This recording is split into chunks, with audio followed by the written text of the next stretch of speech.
Chapter 25. The call was answered quickly. Elaine hurriedly said, "Hello, is it, Jack?" "Hi, I'm Emma's mother." Ever since meeting Emma at the banquet, her beauty knocked him off his feet. He couldn't get her out of his mind. He was frustrated as to how he was supposed to approach Emma when coincidentally, her mother called him. He figured that Elaine must be in some kind of trouble and of course, he would not miss the chance to woo her. Thus, he put up a sincere tone and said, "Are you in any trouble?" "Well, there is something I need you to help me with," Elaine hurriedly said. "Jack, some old friends and I have bought some participating policies from an insurance company called Finch and we literally used all our money to buy it. However, the company isn't paying us our dividends now and they don't even want to return us our money. Could you find a way to help me get the money back, please?" Jack was delighted upon hearing it, figuring that it was time for him to perform. Hence, he said confidently, "Don't worry, I'll come to you right now. I'll help you solve the problem."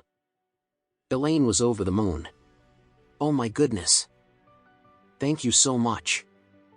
After ending the call, she glared at Alex again and huffed in great dismay. "Some people are just as useless, we can't count on him. What else can he do besides chanting?" Alex sneered. His mother-in-law was indeed snobbish and blind. She asked Jack to help, huh? The company had defrauded them of at least 20 of millions or even more.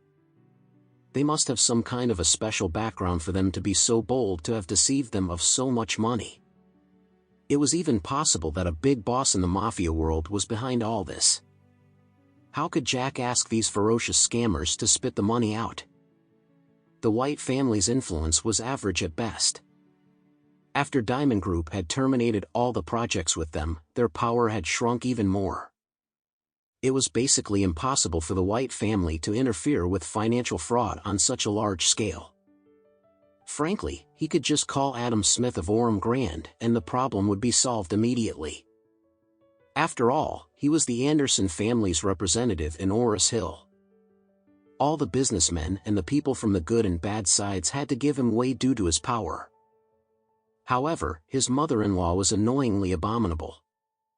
Since she believed in Jack, then Jack should take the stage and do whatever he planned to do. Some people had a bright smile on their faces as they saw Elaine making the call. They quickly gathered around to ask if she had found a powerful man to help them. Elaine curled her lips into a proud grin and announced, "Don't worry, everyone. I've asked Mr. White to help us. He is very influential and capable, I'm sure he can get the money back easily." Someone shrieked in surprise, "Wow, Mr. White. Elaine, you really are awesome to have found such a powerful man." "Yes. Mr. White must have significant networks and connections. It must be a piece of cake for him to settle our problem, right? Elaine, since you know such a competent young man, why don't you marry your daughter to him? Why this loser instead?" Elaine glared at Alex in disdain and said coldly, "This loser will be kicked out of our family in no time." Alex didn't say a word. He was waiting for Jack to come and see how disastrous he was going to end up. Soon, a red BMW slowly stopped in front of everyone. A handsome young man in a suit stepped out of the car. Here came Jack White. The senior squeaked in awe, "Wow, look at him, handsome and smart looking. I wonder which family is lucky enough to have him as their son-in-law."